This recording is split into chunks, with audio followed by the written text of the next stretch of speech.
Ya, sebentar lagi akan bermunculan tanda-tanda besar. Karena tanda-tanda kecil begitu banyak sudah bermunculan. Kita ambil contoh lah, beberapa contoh ya. Ya taqarrubuz zaman. Zaman terasa ringkas, waktu terasa cepat berlalu. Ya. Saya tadi ngobrol dengan Syekh Baraja, beliau bilang, "Iksan, antum masih ingat terakhir datang ke sini ke Masjid Al-Irsyad tahun berapa?" Saya bilang, "Tahun berapa ya?" Kata beliau 2008. Ya, saya tidak ingat. Gitu. Kita sholat Idul Adha di lapangan, kita ketemu kawan, kita bilang rasanya baru kemarin sholat Id, sekarang sudah sholat Id lagi. Kita hadir di reuni teman-teman SMP kita, usia kita sudah 40-an, 50-an tahun. Begitu ketemu kawan kita di acara reuni, kita bilang apa? Rasanya baru kemarin duduk sebangku. Gitu. Ya taqarrubul aswaq, pasar-pasar berdekatan. Ya sekarang kita lihat pasar berdekatan. Apalagi kata Nabi, zuhurul qalam, tersebarnya pena. Ya. Pena kita hari ini bukan yang model pena begitu. Pena kita hari ini Pak, benda ini nih pena kita, alat tulis kita ini. Jadi Nabi mengatakan di antara ciri sudah dekatnya kiamat, zuhurul qalam, tersebarnya pena. Orang di mana-mana sibuk menulis. Sambil naik ojek menulis, sambil naik angkot menulis, sambil mengemudi menulis begitu lampu merah. Ya. Jadi tanda-tanda kecil itu banyak sekali. Belum lagi yang sifatnya sosial. Waktu minal khain wa khuwinal amin. Pengkhianat dipercaya, diangkat jadi pemimpin. Sebaliknya orang yang amanah di framing, dikriminalisasi, ya kan, dituduh sebagai pengkhianat. Gitu. Ini sudah terjadi sekarang. Jadi sudah banyak sekali tanda-tanda kecil yang bermunculan. Maka tidak mengherankan kalau pengamat akhir zaman bilang kita harus sudah mulai siap-siap menghadapi alamatul kubra, tanda-tanda besar. Itu hadis pertama. Hadis yang kedua, hadis yang sering saya sebut hadis periodisasi atau hadis ringkasan sejarah umat Islam. Nabi Muhammad sallallahu alaihi wasallam melalui satu hadis riwayat Imam Ahmad memampatkan perjalanan umat ini ke dalam 5 babak. Ya.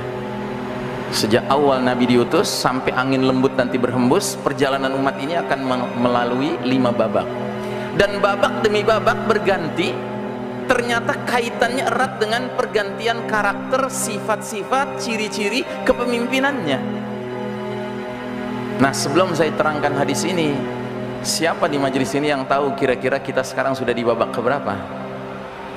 Kita sudah di babak keempat. Bayangkan, dari 5 babak perjalanan umat akhir zaman, kita di babak keempat. Kalau kita nonton film jumlah babaknya 5, tiba-tiba kita nonton babak keempat, itu hitungannya kita sedang nonton awal film, tengah film, menjelang akhir film. Ya, menjelang akhir film. Ya, jadi aneh kalau orang kemudian masih menganggap oh masih jauh kiamat. Ajib. Gitu. Belum lagi ada hadis mengatakan idza matan nas qamat qiyamatuhu. Bila manusia meninggal dunia sudah datang kiamatnya. Artinya apa? Kiamat ada 2. Ada kiamat individual kita masing-masing yang jadwalnya beda-beda, tetapi ada kiamat jagat raya ini, berakhirnya dunia yang fana ini, karena Allah mentakdirkan the total destruction of the whole universe by the will of the Almighty Allah Ta'ala. Kehancuran total jagat raya ini atas kehendak Allah yang maha berkuasa dan Allah yang maha berkehendak. Nah, jadi saudaraku rahimakumullah, terhadap kiamat kecil saja, kiamat individual saja, kita diperintahkan sama Nabi supaya sering-sering mengingatnya. Apalagi terhadap kiamat jagat raya ini. Masa iya kemudian kita terus-menerus menghibur diri dengan mengatakan masih lama, masih lama, padahal tanda demi tanda bermunculan.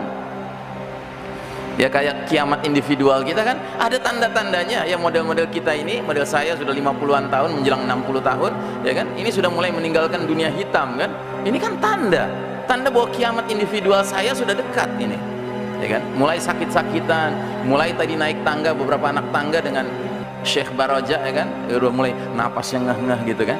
Nah, ini juga dunia juga begitu. Ini tanda-tanda muncul. Apa tanda-tanda ini nggak kita lihat? Nah, jadi saudaraku rahimakumullah, kata Nabi Muhammad sallallahu alaihi wasallam, umat ini akan melewati 5 babak. Dan babak demi babak itu berganti, beralih, dikaitkan dengan ciri-ciri sifat-sifat dari kepemimpinannya. Kata Nabi, babak pertama kalian mengalami babak yang namanya an-nubuwah, kenabian. berlangsung selama masa yang Allah kehendaki, dan ketika Allah sudah berkehendak, babak pertama itu berlalu dan sudah berlalu. Babak kenabian tidak berlangsung lama, dia hanya berlangsung 23 tahun. Nabi diangkat jadi nabi usia 40, wafat usia 63. Itu babak yang terbaik kepemimpinannya, karena langsung yang memimpin generasi awal umat ini adalah Nabi Muhammad sallallahu alaihi wasallam. Makanya disebut sebagai era kenabian, babak kenabian. Ini babak kepemimpinan terbaik sepanjang sejarah umat manusia, bukan umat Islam saja.